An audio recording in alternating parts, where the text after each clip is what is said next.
हवामान अनुकूल उपजीविकेतून शेतकरी व महिलांचे सक्षमीकरण। नंदुरबारात हवामान अनुकूल उपजीविकेच्या माध्यमातून शेतकरी आणि महिलांच्या सक्षमीकरणासाठी व्याख्यान, कार्यशाळा आणि प्रदर्शनाचे आयोजन करण्यात आले। सेल्को फाउंडेशन, महाराष्ट्र शासन आणि भारतीय कृषी संशोधन परिषद अर्थात ICAR यांच्या संयुक्त विद्यमाने हॉटेल PJ रिसॉर्ट्स येथे नंदुरबारमधील हवामान अनुकूल उपजीविका सामूहिक सहभागातून शेतकरी आणि महिलांचे सक्षमीकरण या विषयावर हा उपक्रम पार पडला। कार्यक्रमास प्रमुख पाहुणे म्हणून जिल्हाधिकारी डॉक्टर मिताली सेठी, जिल्हा परिषदेचे मुख्य कार्यकारी अधिकारी नमन गोयल, नाबार्डचे जिल्हा व्यवस्थापक तसेच कृषी विज्ञान केंद्राचे प्रमुख राजेंद्र दहातोंडे यांच्यासह विविध मान्यवर उपस्थित होते। 2 सत्रांमध्ये शेतकरी आणि महिलांना शेती तसेच शेतीपूरक व्यवसायाबाबत मार्गदर्शन करण्यात आले। श्रीमती बीबी फातिमा, रवी सज्जनार आणि मिथिलेश देसाई यांनी विविध विषयांवर मार्गदर्शन केले।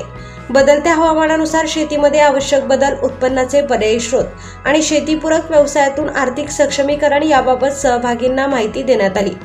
महिला व शेतकऱ्यांना व्यवसायासाठी भांडवल उपलब्ध करून देण्यासाठी विविध बँकांचे प्रतिनिधी उपस्थित होते। नाबार्डचे जिल्हा व्यवस्थापक आणि सेल्को फाउंडेशनच्या समन्वयक रुचा लिमये यांनीही मार्गदर्शन केले। या उपक्रमाला जिल्हाभरातील शेतकरी आणि महिलांचा उत्स्फूर्त प्रतिसाद मिळाला।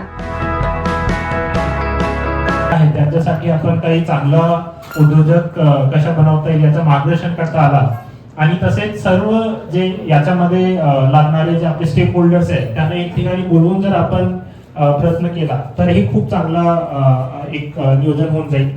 तर उदाहरणार्थ मी सांगतो की जर आपण समजा मिरचीचं उत्पादन आपण करत असाल तर मिरचीचा आपल्याला माहिती आहे की उत्पादन कसं करायचे, आपण मिरचीचं उत्पादन करतो, पण उत्पादन केल्यानंतर जे अजून 4-5 स्टेप्स आहेत त्यात आपल्याला भरपूर प्रशिक्षण घेण्याची गरज असते।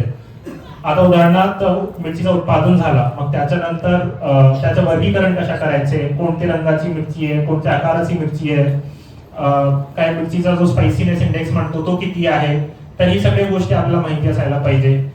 तिसरा स्टेप असतो की आपल्याला मिरचीचा काय करायचं, आता डायरेक्टली आपल्याला मिरची विकायचे का, मिरची पावडर करायचे का, मिरचीचा लोणी करायचे का, आपण मिरचीचा भरपूर गोष्टी करू शकतो, तर तो आपला तिसरा स्टेप असतो। चौथा स्टेप असतो जर आपण ठरवला की आता मिरची पावडर आपल्याला करायचं आहे तर मिरची पावडरची ब्रँडिंग आणि पॅकेजिंग आपण कसं करणार आहोत, तर त्याची FSSAI म्हणून जे इंडिकेटर्स असतात त्याची प्रॉपर चाचणी करणं, तपासणी करणं, आपल्या मिरचीच्या पावडरमध्ये टेक्स्चर कसं असायला पाहिजे, फाईननेस कसं असायला पाहिजे, हे सगळ्या गोष्टीची तपासणी करणं सुद्धा तेवढीच गरजेचं असते। आणि पॅकेजिंग कशा होईल याची सुद्धा आता सेल्को फाउंडेशन कडून ते एक चांगलं तयार करून आम्हाला पुणे जिल्ह्यासाठी सुद्धा बनवून देणार आहे। त्याच्यानंतर जर आपलं पॅकेजिंग झाली तर मग कुठे विकायचंय, आपल्याकडे खूप मोठे बाजारपेठ आहेत, नाशिक आहे, पुणे आहे, सुरत आहे, मुंबई आहे, तर तिथपर्यंत आपण कशा पोहोचू जेणेकरून आपले मिरची जो पॅकेजिंग झालेला चांगला प्रोडक्ट आहे त्याला एक लाभ मिळेल, एक चांगला मूल्य मिळेल, तर त्याच्यासाठी सुद्धा आपल्याला प्रयत्न करावा लागते। तर हा एक व्हॅल्यू चेन आहे जो 5 टप्प्याचा व्हॅल्यू चेन आपण म्हणू शकतो आणि प्रत्येक टप्प्यात आपल्याला चांगला काम करण्याची गरज आहे।